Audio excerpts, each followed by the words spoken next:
Give a warm black hand to Brother Ojenke. Here at Marcus Garvey. Brother Roots. All right. Okay.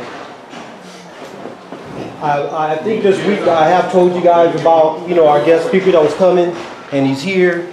And this brother right here is not only a leader in our community, but he's also a friend as well, and a whole wealth of knowledge. And I think that he could probably explain more about what he's done and who he is than I can. But from what I know the brother to be very knowledgeable, to the point where we even refer to Ojenke University. Because whenever you go around him, you gotta deal with knowledge, you gotta deal with our history, our culture, and this is a brother that anytime I go into his presence or his dwelling, there's people talking about what's going on around us, not just talking about football games and little trivial stuff, but really talking about the real deal of what's going on around us. We want to go ahead and get our lecture going. A strong black hand to Brother Ojenke.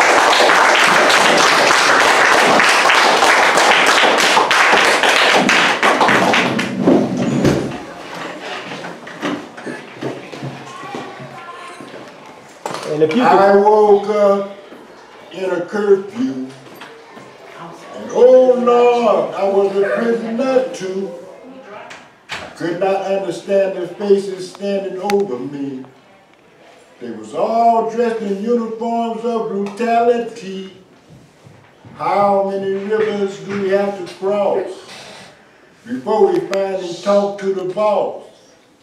It seemed like everything we've had, we've already lost. We must have already done paid the cost. That's why we're going to be burning and looting tonight. Burning and looting tonight. Burning illusions tonight. Burning illusions tonight. So that lyrics from Bob Marley is how I would like to start out this talk on brotherhood.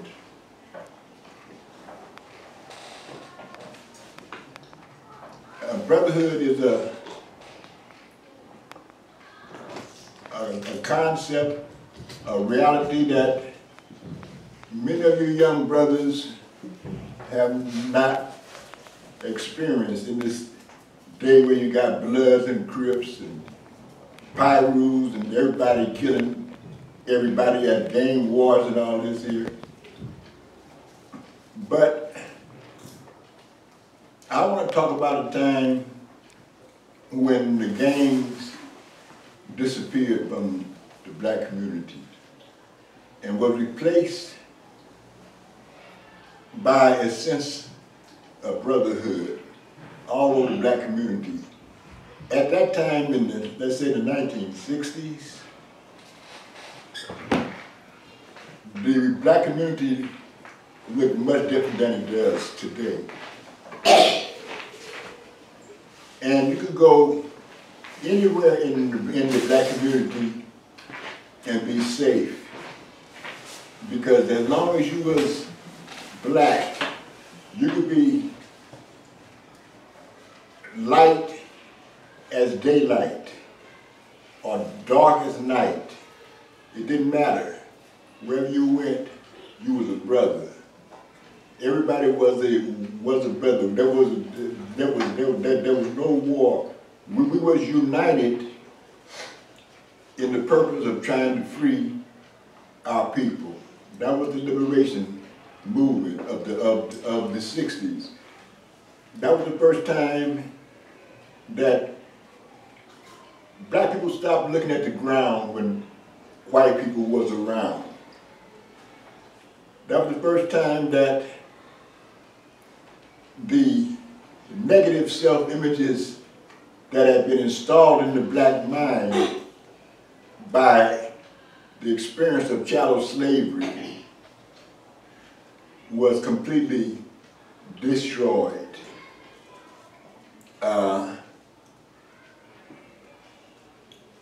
we know that the captivity and the enslavement process that we had to go through as a people left a lot of indelible hurt on our souls.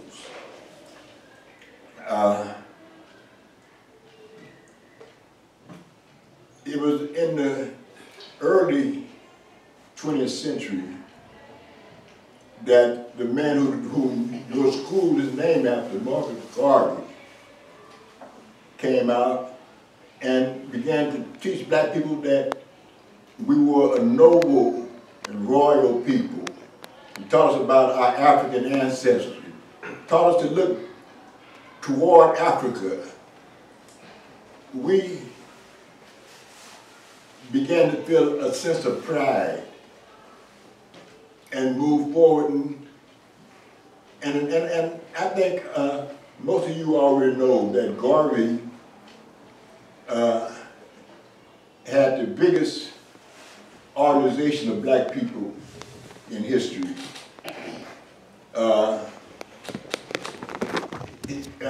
The UNIA had millions of dual-paying members.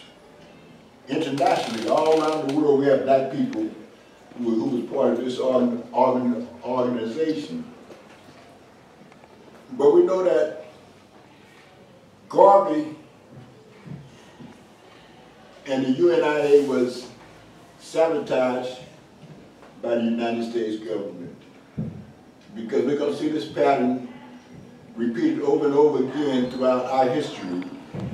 Whenever there's a black people coming together and being successful, the U.S. government or white people are going to do something to try to discombobulate it. Well, they did this here to Marcus Garvey. They sabotaged the Black Star ship line that Garvey had built, and they arrested Garvey for tax evasion. So they threw Garvey in jail and then ultimately deported him. But in 1919, when Garvey declared himself the president of Africa, basically, there was another man who came on the scene. His name was Paul Robeson. How many of you have ever heard of Paul Robeson? Let's see. Nobody here has heard of Paul Robeson? Ronson, you heard of him? Raise your hand. Okay. Pardon? I thought Ronson had heard of him. Have you? No. We studied him. We studied Paul Robeson? After deep voices. In African history, got it. Well, in 1919, Paul Robeson graduated from Rutgers College, one of the finest white universities in the country. And he graduated Phi Beta Kappa and a valedictorian of his graduating class. He spoke 22 languages fluently, including Mandarin Chinese. Well, Robeson got Uncle Sam really angry at him because he was a big black man and he was busting up all of the negative stereotypes that they had said about black people. Robeson, in 1919, Robeson, besides being a valedictorian of his class, he was the only black man to be named to the All-American football team. He was, in 1919, you got to appreciate how unique this was for a black man back in that time to be an All-American. That was unheard of. But yet Robeson did it. Robeson proved that a black man could be smarter, stronger, and swifter than any white man. So they didn't like Robeson for that reason, and he was a role model that they didn't want to be there. So what they did, Robeson was the first victim of what they call the CIA's MK Ultra program.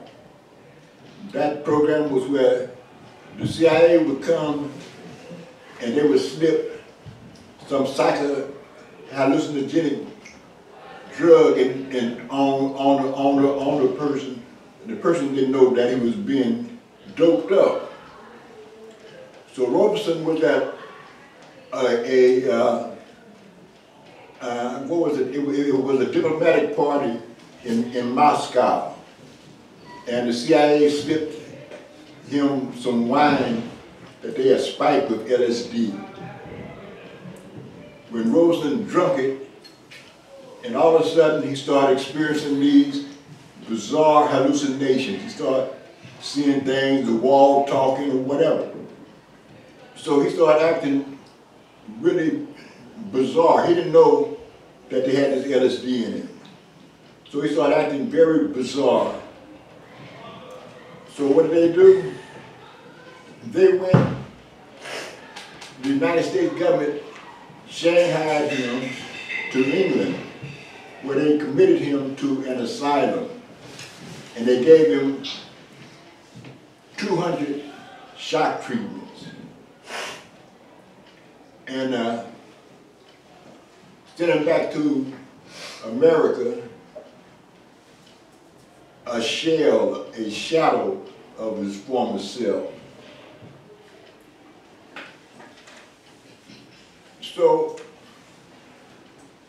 we're going to see that what happened to Robeson, as I said, it's a pattern of whenever black people try to get themselves together, they mount some type of program to mess us up. So, but Robeson and Marcus Garvey were forerunners of the man called Malcolm X. Malcolm X's father was a Garveyite minister. He was going around to black churches, teaching black people about their African lineage and advocating a return to Africa for the black people in this world. Of course, one day Malcolm discovered that the Ku Klux Klan had grabbed his father, put him on the railroad tracks when the train was coming, and that's how he got killed.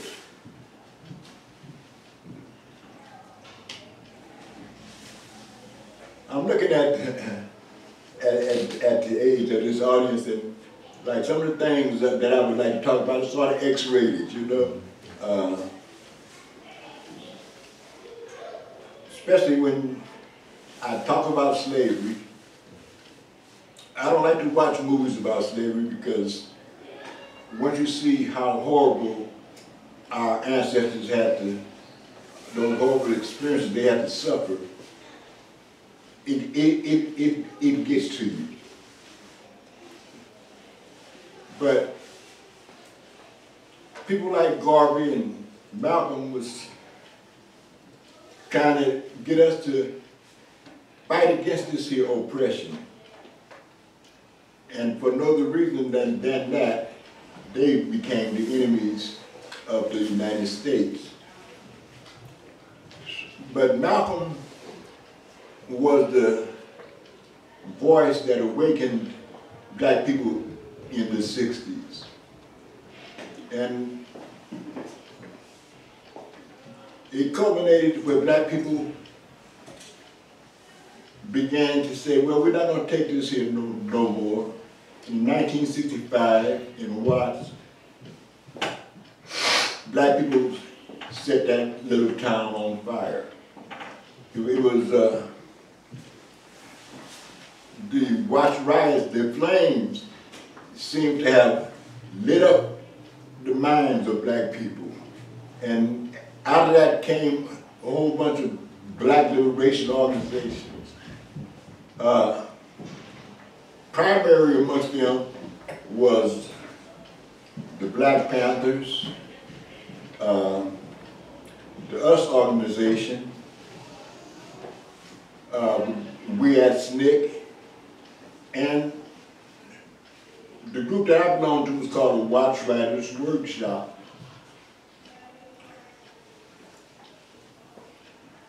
I remember the first poetry reading I did publicly was at LA City College.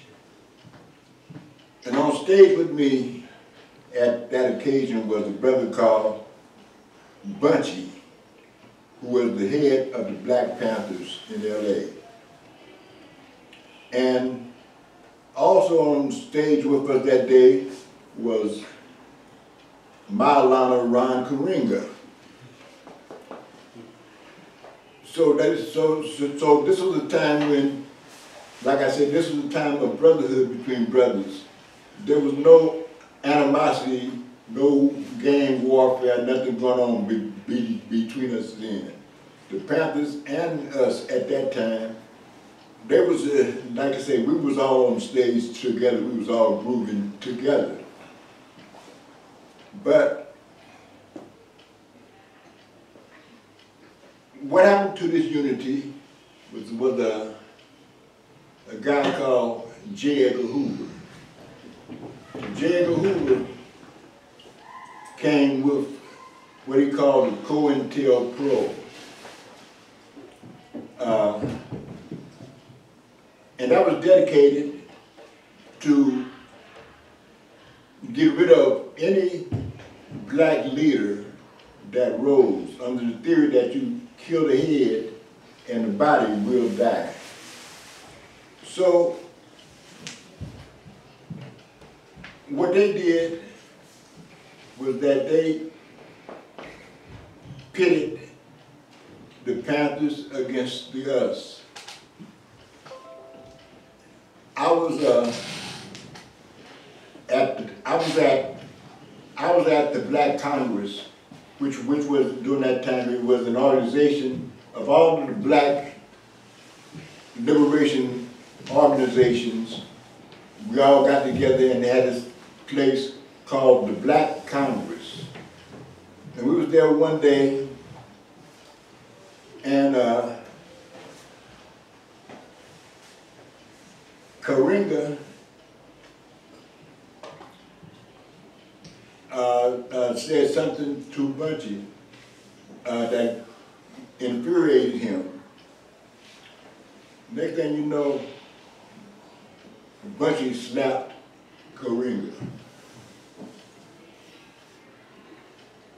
That seemed to initiate a very violent warfare between those two groups, which ultimately ended in Bunchy and his right-hand man, John Huggins, being shot by two members from us. They was at UCLA, and the guys from us came in, called them the Steiner brothers, and they shot Bunchy and John Huggins dead. But during that same time, the FBI went and put the COINTELPRO in Chicago on a brother named Fred Hampton.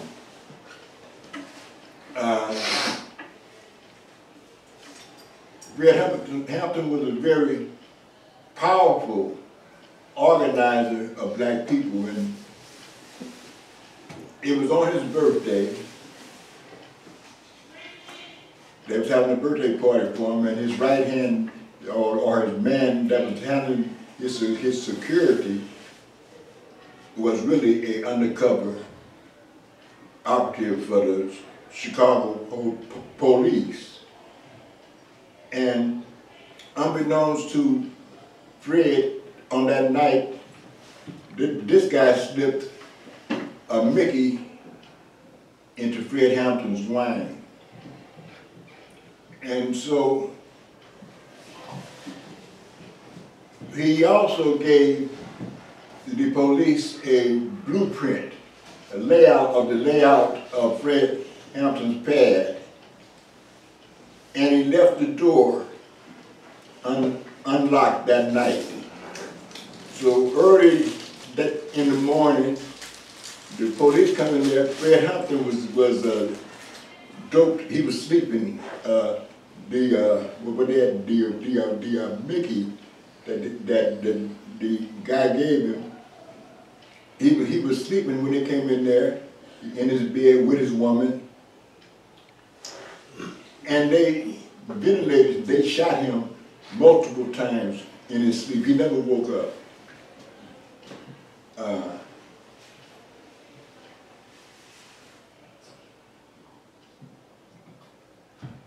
That's just an example of what happened to people during the 60s.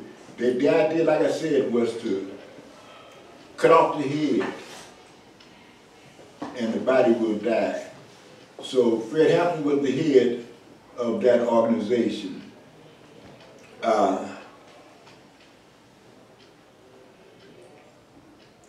Yeah, those were very trying times.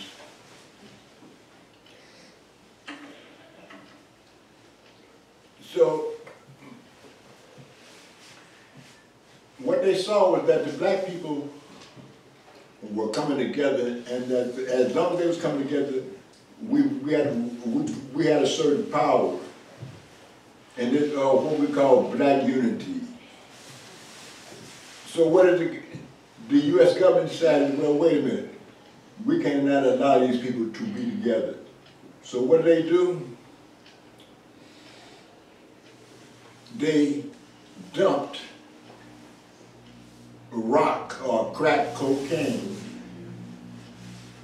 into the black community.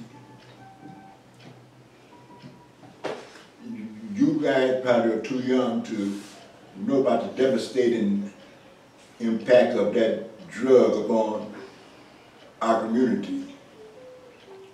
But this here really discombobulated our community. Families busted up.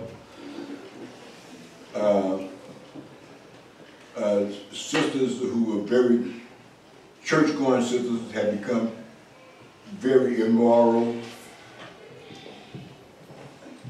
It was the most terrible thing, the most terrible plague that hit to hit the black community. So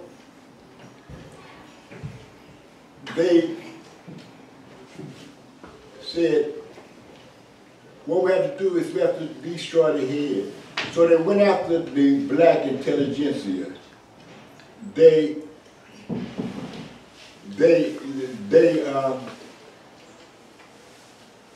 brought in a Uncle Tom called Ward Connolly. Ward Connolly came and he said that we should get rid of affirmative action. How many of you know what affirmative action is? Okay. What is affirmative action, young man? Affirmative action.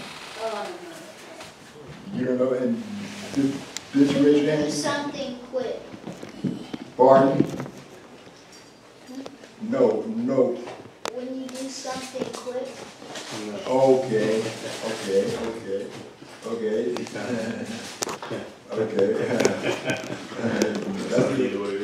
That's the interesting concept.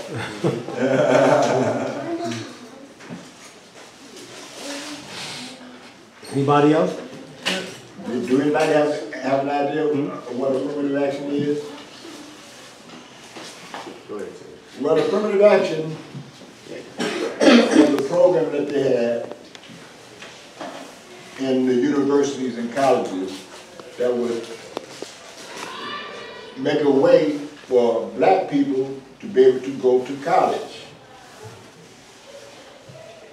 So, but Ward County was appointed by Governor Pete Wilson to get rid of affirmative action because too many black people were becoming educated, and the last thing that they want is a highly educated black population. So the idea was to destroy the black intelligentsia, which is basically what a lot of you young brothers are going to be one day, hopefully.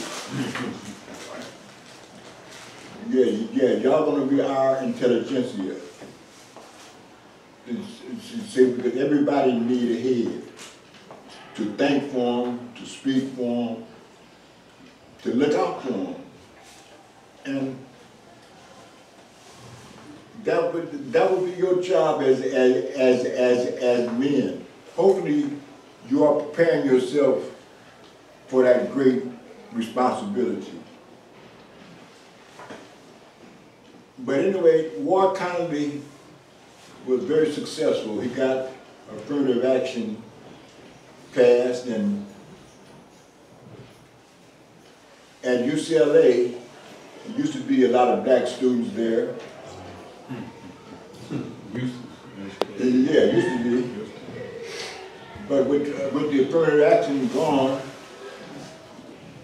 the black student population declined dramatically.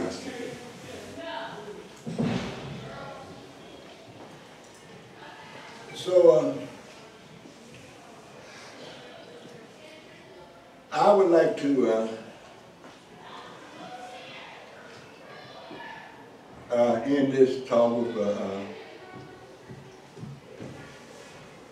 with some words from His Imperial Majesty Haile Selassie. And it goes like this, it says, until the philosophy that holds one race superior and another inferior is finally and permanently discredited and abandoned, everywhere is war. Until there are no longer any first-class and second-class citizens of any nation, you got to say war. Until the color of a man's eyes is of no more significance than the color of his skin, everywhere is war. Until the basic human rights are guaranteed to all, the dream of international morality, world citizenship, shall remain but a fleeting illusion, but never attained. We Africans will fight, and we find it necessary, but we know that we shall win. But we are confident in the victory of good over evil and good over evil. With that, I'm going to open for any questions. Does anybody have any questions? No, a few of you do, but I'm going to ask a question to maybe influence you guys to ask some questions. I noticed that on campus, I know Brother Saunders and I was talking about how, you know, back in the day we used to, as we used to call it, bag on each other, play the dozens. That's right. But what we've noticed is that at times we have those that don't just bag to play the dozen, but they're demeaning each other. And can you talk on the difference between the two, between us, you know, having fun with each other, maybe joking with each other, and then on the other hand, where we got more of the demeaning situation? Well, that demeaning stuff is what I call the residue of slavery. This is the impact that slavery had upon the black people, where they believed in they internalized that meme that says, excuse the language, I told you this is going to be X-rated, but they believed the meme that says, a nigga ain't shit. Now, when they have that attitude toward each other, that creates a negative type of ribbon. What we was doing back in the day, we had a sense of brotherhood. Black people loved each other back in those days. So we can argue without rancor. And that's the key thing. You can argue with people, but you know that they don't mean you no ill will. You see?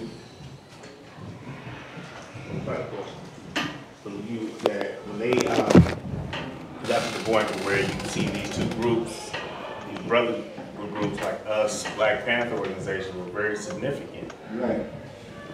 Going at each other due to COINTELPRO, counterintelligence program created by the FBI, I think. Right. To destroy something that was going to build, that was built. After this, you see the gangs appear. Now they have no head, and they fighting each other. One time in LA, the gangs were protecting the black neighborhoods from what they called that's how they started out. They were but they were like white gangs. That were Right. Well, They're protecting the hood from the night riders. From the night riders. But see, when I came up, see, the name of the gang, the white boys, the skinheads that come down to the ghetto and beat up black people, their name was called the Spook Hunters. Spook Hunters. The Spook Hunters. Spook Hunters, yeah. And they had those gangs. So I see the same thing happening with the music. At one point, the music, when I'm talking music, I'm talking about hip hop and R&B, but hip hop was uplifting people. Telling people to go to school, telling people to be positive, love your sisters, love your brothers, and all that. And then as they start taking out certain people, and then they start pushing forward a certain agenda. Like the agenda now, it started out mumbling, but they was mumbling in rap. And then the more you sounded like you really weren't too intelligent, the more promotion you got. So you would have something like a situation here in LA, you had Nipsey Hussle. Nipsey Hussle, who had a good flow, a good cadence, and he spoke about things that would actually build and strengthen the neighborhood. Then you'd have somebody like a Cardi B, who basically is more or less, she gets a Grammy, he just gets nominated. But she gets the Grammy, but lyrically, if you were going to compare the two, she doesn't compare. But if I say you're the greatest, the youth see it and say, well, I guess Cardi B's better than Nipsey Hussle. So then we should focus on that maybe, instead of focusing on all this doing too much content. You know, so it's almost like the same game was played with the music industry, because I came up in the 80s and the 90s, and you had options of hip hop, and hip hop comes through bebop, poetry, and all this other stuff. So when you had options, you could listen to gangster rap, or you could listen to Daisy Age, or you could listen to conscious rap, or you could listen to underground. You know, you had options. Now that's canned up and served to you as this is what your culture is. So I just was like speaking on that, because I know you had got to that point, you ran out of time. You was hitting that spot to where the gangs would now appear and not know what they were fighting for, but then they dumped the drugs. Now you're fighting for the money and the guns. That's right. I know that. Yeah. Well, like you said, before the movement, there was some gangs. It's like we had Slawsons, we had businessmen, we had the gladiators coming out of manual. Manual arts. Manual had that gladiators, and even Darcy had it then back here. They called them the Rough Riders. You see, and back then you couldn't really go into another gang's territory and be necessarily safe. Let's put it like that. But they was all protecting their own turf, you know. Like the brother said, everybody was protecting their turf. If you were from a different set, you're gonna have a problem. I remember when I was going to Fremont, a guy from Manual Arts, from the Gladiators, jumped over the fence at Fremont and came on the campus with one of them balls, metal balls with the spikes on it, and on the chain. And he came on campus and he said something like, "Screw Slauson." Now Slauson is a home ground was Fremont. Right. See, well that was really you started something. Well, he was really a bold guy. Yeah, definitely. He was really a bold guy because they didn't waste no time in this wearing out. If it had not been for Mr. Humboldt, the vice principal coming and rescuing him, he would have been dead, a dead man that day. But you got to give him credit for having courage.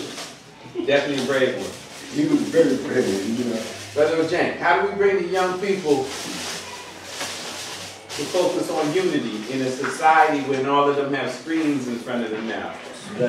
How do we get them to work together again as young brothers who are developing into men? They gotta dare to be different. Dare to be different. Yeah. I like that. But they have to have what we had when we was coming up. They have to have strong voices, strong black voices that are showing them or telling them exactly what it is, you know. If you don't have your mentors, you're not going to do anything. See, so classes like this here are a big step in that direction. See, we need to have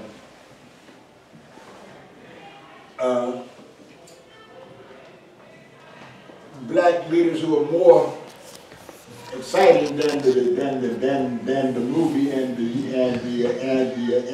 TV And the video. Right.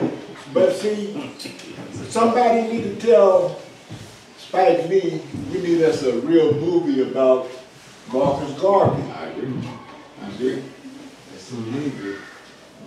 You see? So you have to put that into the minds of the people. We cannot let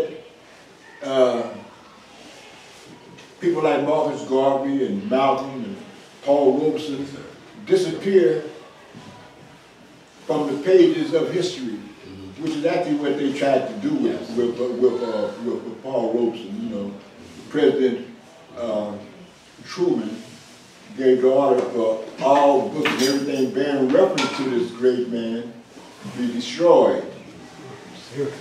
Paul Robeson was the only man in history who the president gave an executive order to say, don't let him out of this country, use any means, up to including deadly force. They don't want to let Paul outside the country because he go over to Europe and tell them about how they was treating black people and shit.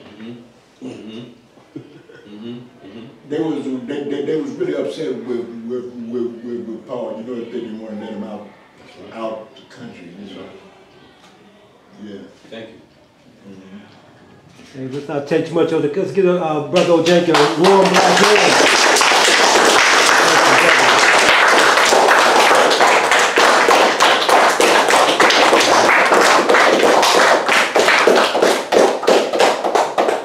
And you know, brothers, I wanted to bring, when you see people that we invite here to speak to the to the brothers of Garvey, very similar from my experience with what happened when I was at Washington. We would invite people that didn't necessarily have to be the popular on TV popular, but people that are popular in our neighborhood, people that are what we call not plastic. You know what I mean by people that are not plastic?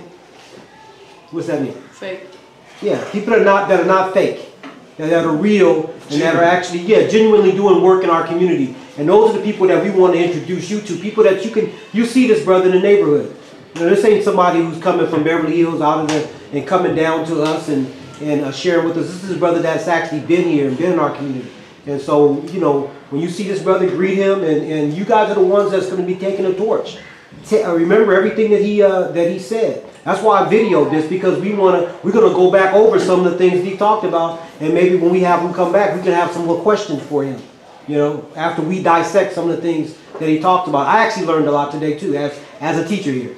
And so, thank you, Brother Ojenke. Appreciate it. All right. And also want to acknowledge, obviously, Brother Saunders, who has been running this with me, with us, and also Brother Roland right here, which is a parent. You know, we want to give it up for them, because it takes those adults that come that make that happen. And brother, and now I'm finally gonna say, and Brother Rootsman, who is actually an artist as well. You might see him in the neighborhood. You might see him performing at different events. I'll do something for you guys. Yeah, okay, well, that'd be cool. He might do something for us right now. Oh, okay. I'm just going to do something for you right now. Oh, okay, all right. Since this is Marcus Garvey School, and you know, we find it fitting that you have some young spongy minds, you know.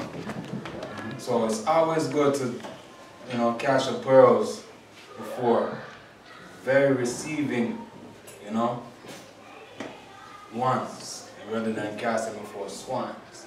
So I see you guys have Marcus Garvey t-shirts on, and it says, growing or bestowing knowledge, cultivating excellence, and uplifting community. Well, that's, you know, those are the things that we live by these things. Those are not just words. Those are things that you should really apply to your day-to-day journey. How you get out with your brethren, when you're at home. Everything you do should be about your model. So, this song is called Long Live Marcus Garvey. Because I want you guys to know that Marcus Garvey is somebody that shouldn't just be a cliche or a t-shirt. It should be something that you got applying to you right now. Because Marcus Garvey's philosophy is really state-of-the-art black knowledge of how to get what is ours.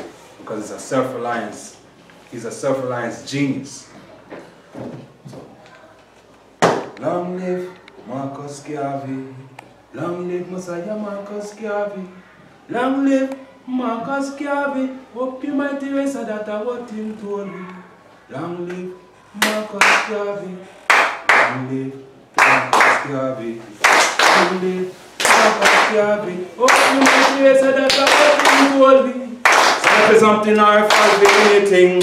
Look to these feet, the calling of the king. Red, black and green are the colors of the skin. Royal domination when you know the man is Jordan Marcus Garvey had a vision, oh not a dream. John will say when they bless you with the melanin. Told the people that stop bleaching your black skin. A sucker lightning burn the million chain. Boom. Long live Marcus Garvey. Long live Messiah Marcus Garvey. Long live Marcus Garvey. Oh, the motivation that the one thing told me. Long live Marcus Garvey. Long live Messiah Marcus Garvey. Long live Marcus Garvey. Oh, the motivation. To the Baptist philosophy.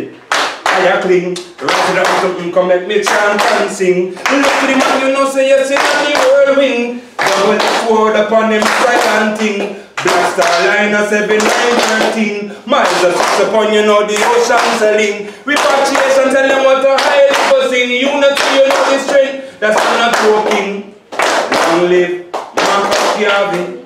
Long live Marcus Garvey. You say long live Marcus Garvey. Okay, motivation.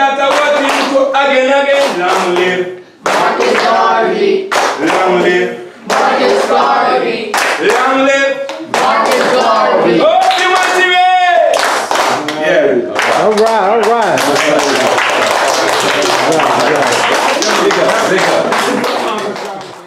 So the energy that you give me right now, I can feel all the energy. Likewise, the energy that Ojenke gave us, we can feel it. So that is all Marcus Garvey legacy is about. We're recycling and cultivating that black energy so it doesn't die out. We have to keep it going. And you guys are going to be the generators and the forces on earth to push this blackness to the next level. So we give thanks to see that Marcus Garvey philosophy is in the right hands. All right.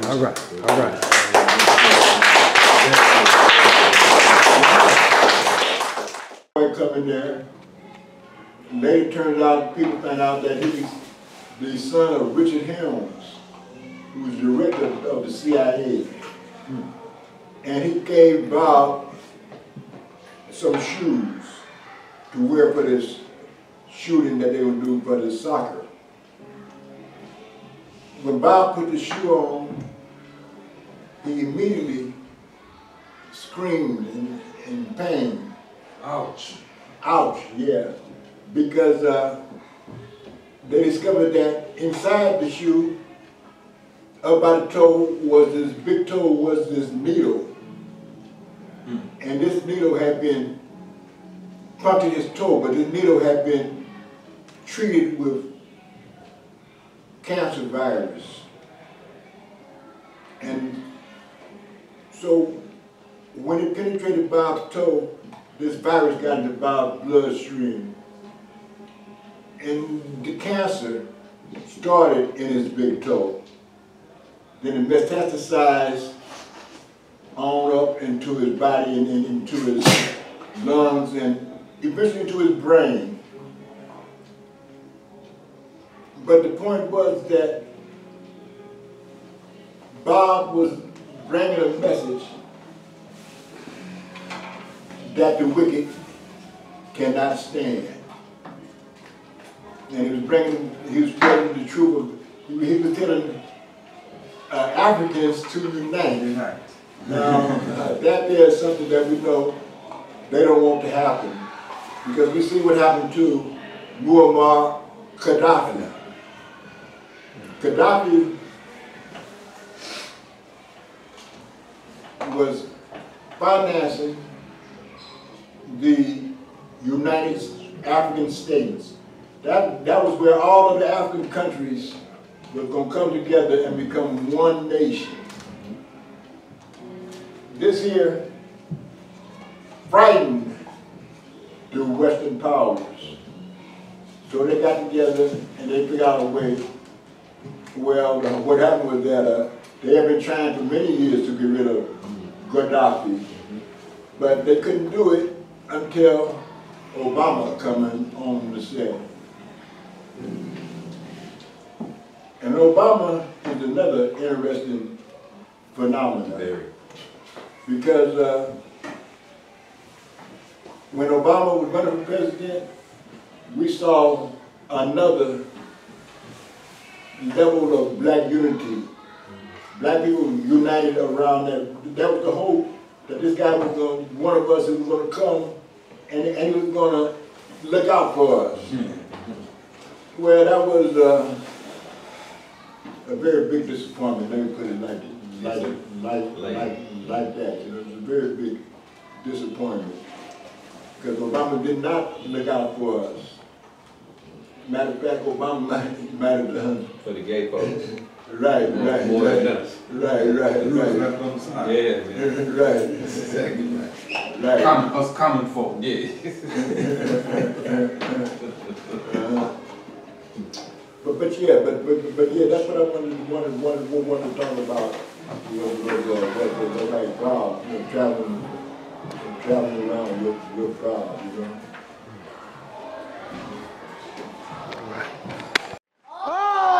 To the ancestors! Blacker than the skies at midnight. Pyramids builders!